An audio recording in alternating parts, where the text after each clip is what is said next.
So this is discussion one for History 701, and I'm doing my discussion on the women's suffrage movement in the United States, in particular the militancy and the use of persuasion by women of the National Women's Party. I found several dissertations. The first one was Sidney Roderick Bland's Techniques of Persuasion, the National Women's Party, and Women's Suffrage 1913 to 1919. And then the second one was Stephanie L. Dunford's We Shall Fight for the Things We Have Always Held Nearest Our Hearts, Rhetorical Strategies in the U.S. Women's Suffrage Movement. And then the article I took a look at was by Holly J. McCammon, Out of the Parlors and Into the Streets, the Changing Tactical Repertoire of the U.S. Women's Suffrage Movement.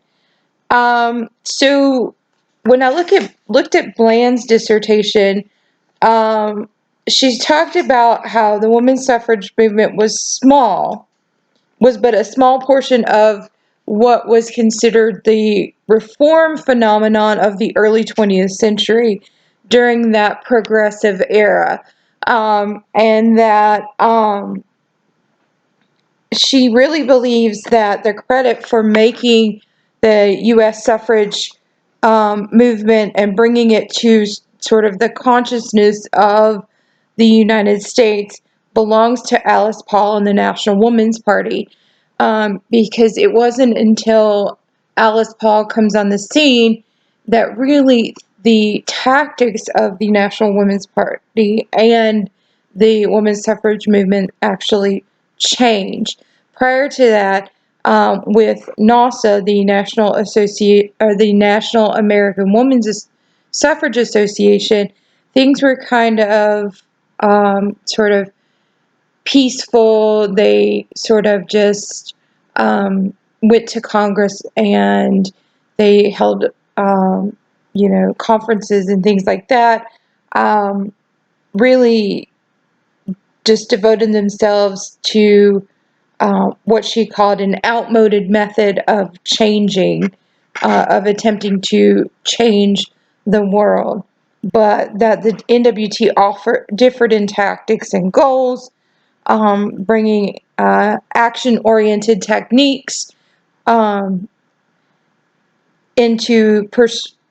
persuasion into the suffrage movement.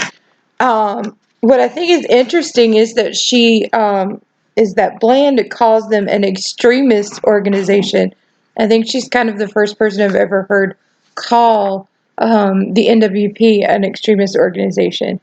Now, Dunford really looks at both the NAWSA and the NWP, and she kind of focused her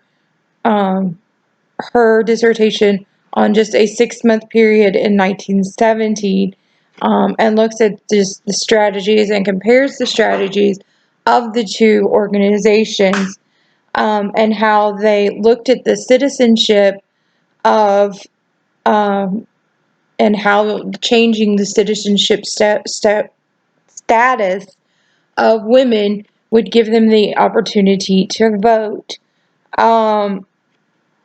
and how that the NWP saw citizenship through a constitutional lens, and that challenging contemporary ideas about women and women's roles was the way to change and to get suffrage for women, but that NAWSA saw citizenship as a process where women would accomplish tasks that gave them skills and the ability to prove that they could be responsible citizens, and that they weren't out to challenge contemporary ideologies about women or women's roles.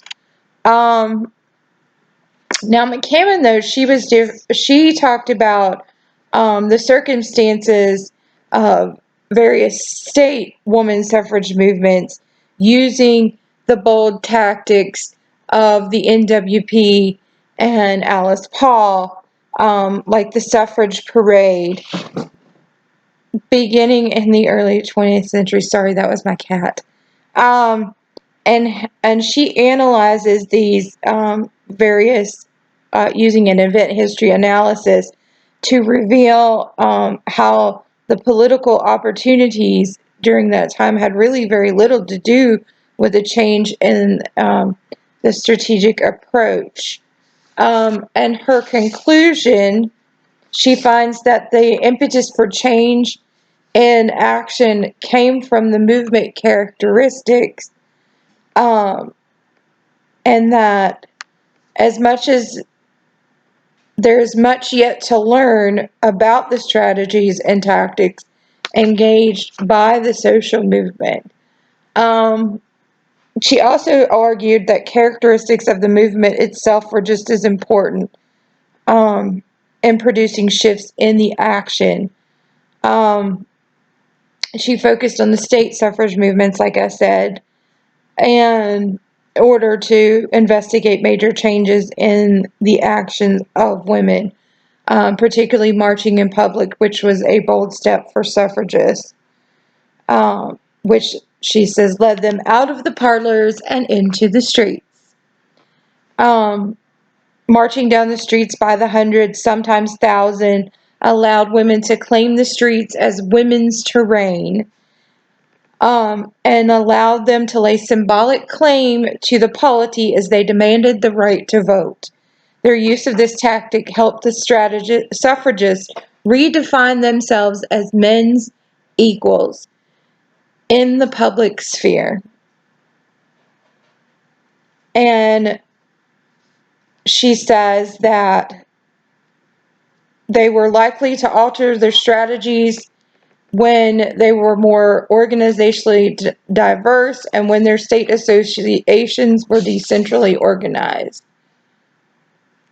So I think it's kind of important to really look at the strategies and tactics of the women's movement and how of the women's suffrage movement and how it changed, and how that change in tactics is what really actually got the right to vote. The women's suffrage movement had been going on for quite some time, and nothing had really changed until this change in tactics. Thank you for listening.